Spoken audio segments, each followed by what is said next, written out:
India हार गई, आज बहुत दुख हुआ और दुख होना भी चाहिए। लेकिन इंडिया की इस हार की स्थिति और इस हार के बाद हम लोग जो फील कर रहे हैं, इसको मैं 90s से रिलेट करके स्टोरी सुनाता हूँ, ध्यान से सुनिएगा।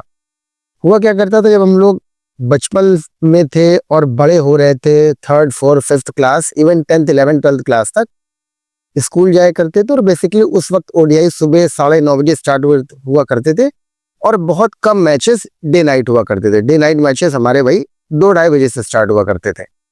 तो जितने डे के मैचेस होते थे, 1:40 में छुट्टी होती थी, लगभग एक इनिंग्स निकल जाती थी, दूसरी इनिंग्स चलती रहती थी। स्कूल से बाहर आते थे, क्यूरियोसिटी रहती थी क्योंकि स्कूल में उस समय इंटरनेट इतना एक्सेसिबल नहीं था। कंप्यूटर लैब्स में था लेकिन इतना भी आसानी से एक्सेसिबल हम लोगों के लिए नहीं था। फिर आया करते तो जैसे स्कूल से बाहर आते थे और स्कूल से बाहर आके अपने जिस जीत से जाया करते तो उन जीप वाले भैया से पूछते थे कि भैया स्कोर क्या हुआ, तेंदुलकर है।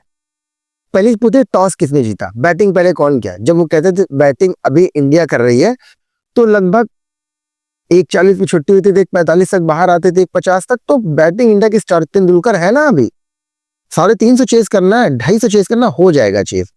उस समय बेसिकली क्या होता था, इंडिया को चेस करना होता था वही 250 से 350, इतने ही रन बना करते थे, हार्डली 300 के ऊपर रन बना करते थे। और जब इंडिया पहली बैटिंग करती थी तो वो भी इसी तरीके हुआ करते थे।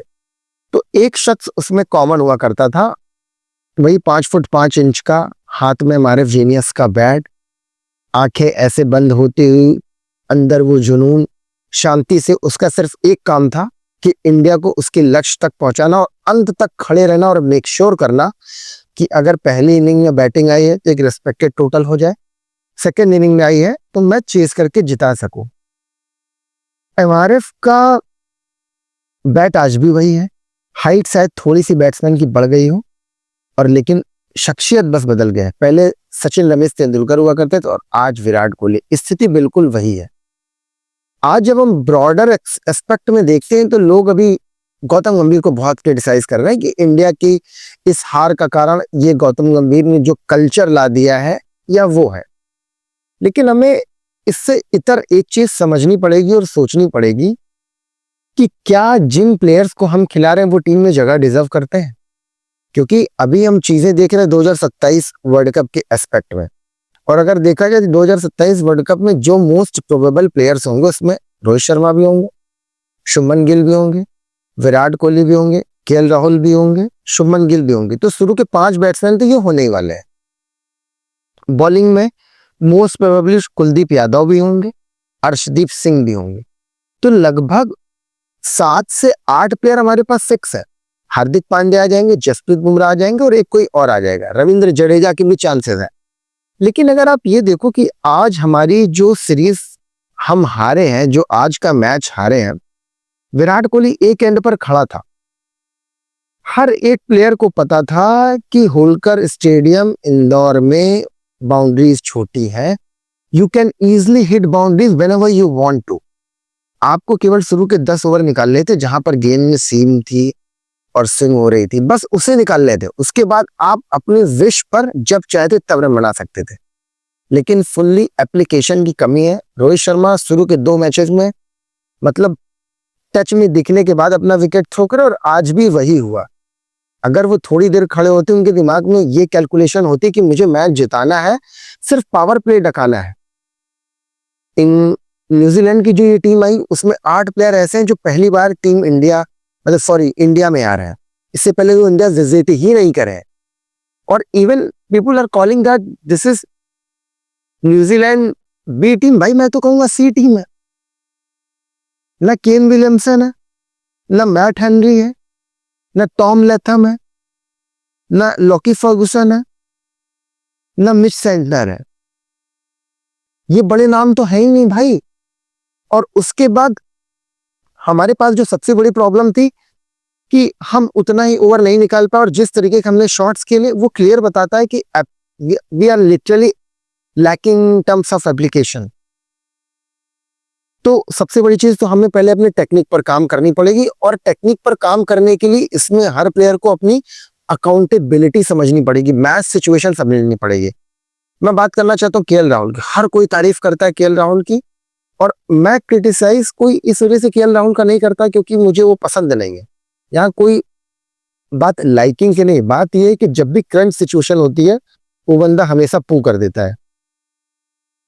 आज भी विराट का साथ देने की जरूरत थी, ठीक है वो 4 डिग्री बॉल टर्न हो गई, लेकिन वही एप्लीकेशन की ही तो कमी है ना, वो माइंडसेट की ही तो कमी है ना। 338 रन होलकर स्टेडियम में you can chase any single day, you just have to make sure कि आप विकेट पर सिर्फ वो हार्ड टाइम स्पेंड कर ले। हार्ड टाइम केवल 8 से 8 ओवर का है होलकर स्टेडियम में, बॉल स्विंग होना बंद हो जाएगी, आप कोई भी टीम के बॉलर हो, और वही हम नहीं कर पा रहे हैं।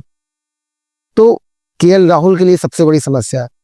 शुभमन गिल के बीच वही बैट और पैड के बीच जो गैप बन रहा है वो आज भी बन रहा है, उसी तरीके विकेट जा रहा है। रोहित शर्मा के पैर नहीं चल रहे हैं, विकेट उसी तरीके से वो फेंक रहे हैं। श्रेयस अय्यर उतनी छोटी बॉल ही नहीं थी कि जिस बॉल पर वो मारने गए।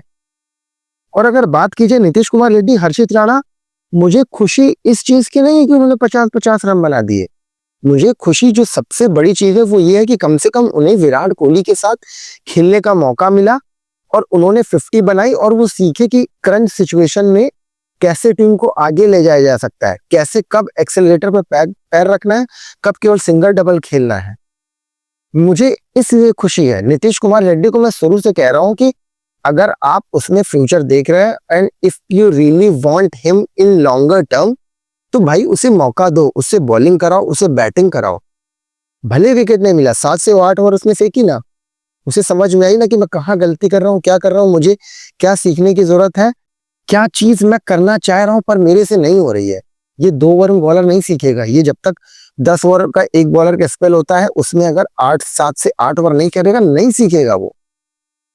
हर्षित राणा ने ये करके दिखाया कि उसमें विकेट टेकिंग एबिलिटी है, हार्ड हिटिंग है, जरूरत पड़ने पे नीचे 25, 30, 40 रन चाहिए वो बना सकता है। हमारे लिए जो सबसे बड़ी समस्या है वो है एप्लीकेशन माइंडसेट की, जो दिन पे दिन खराब होते हैं। यानी पिच को कोसने की कोई जरूरत नहीं है कि हम अपनी लोग होम कंडीशन का फायदा उठाते हैं, हम फ्लैट ट्रैक बोली बनाते हैं। भाई हम स्पिन पे तो नहीं खेल पा रहे कि स्पिन ट्रैक बना दें और स्पिन से जीत लें। हम स्पिन नहीं खेल पा रहे, हम फास्ट बॉलर नहीं खेल पा रहे, तो आखिर पिच क्यूरेटर बीसीसीआई किस तरीके की पिच बनाए? सारी प्रॉब्लम तो एप्लीकेशन में आकर रुक रही है। अब बात मैं करना चाहता हूँ रविंद्र जडेजा की। रविंद्र जडेजा को मैं सच पूछूं तो मैं 2023 वर्ल्ड कप के बाद ही सजेस्ट करता कि संन्यास ले लेना चाहिए। I am having a huge respect for Ravindra Jadeja and I literally admire him, लेकिन भाई उनसे चीजें नहीं हो रही हैं। लास्ट बार इंडिया की कंडीशंस में उस शख्स ने ओडीआईज में 2013 में 50 मारा था, 2012 या 13 में 50 मारा था, उसके बाद से 50 रन नहीं आए। आप केवल किसी प्लेयर को इस वजह से नहीं खिला सकते कि वो पॉइंट में अच्छी फील्डिंग करता है, आपके लिए 8-10 रन रोक सकता है। बॉलिंग उस बंदे से विकेट नहीं निकल रहे हैं, बैटिंग में स्ट्राइक रोटेट नहीं हो रही है, छक्के चौके मारने की तो बात छोड़िए। अक्षर पटेल जैसा प्लेयर किस लिए बाहर बैठा? भाई कौन सा वर्कलोड मैनेजमेंट है? आप सिर्फ केवल सामने क्या देख रहे हो, T20 वर्ल्ड कप देख के, ना उसे टेस्ट खिला रहे हो ना ओडीआई खिला रहे हो, केवल T20 के लिए प्रोटेक्ट करके रखे हो अक्षर पटेल जैसे बॉलर को। You can't. और विराट कोहली साला 2012 में मैच जिताता था, 2016 में जिताता था और आज भी जिता रहा है। तो मेरे लिए जो सबसे बड़ा कंसर्न है वो है एप्लीकेशन पर हमें वर्क करना होगा। बाकी हार जीत का क्या है कि न्यूजीलैंड ने सी टीम से अपनी हमें हरा दिया है और इससे बड़ी एक्सप्लेनेशन कुछ नहीं है। मैं कितना भी चीजों को एक्सप्लेन कर दूं, आप अगर क्रिकेट को थोड़ा सा भी समझते हो, अगर आपने ये देख लिया कि एक सी टीम हमें आकर कह के हरा के चली जा रही, जो बॉलर डेब्यू कर रहे हैं वो 3-3 विकेट लेके चले जा रहे हैं और केवल एक मैच में नहीं, 3 लगातार मैचेस में।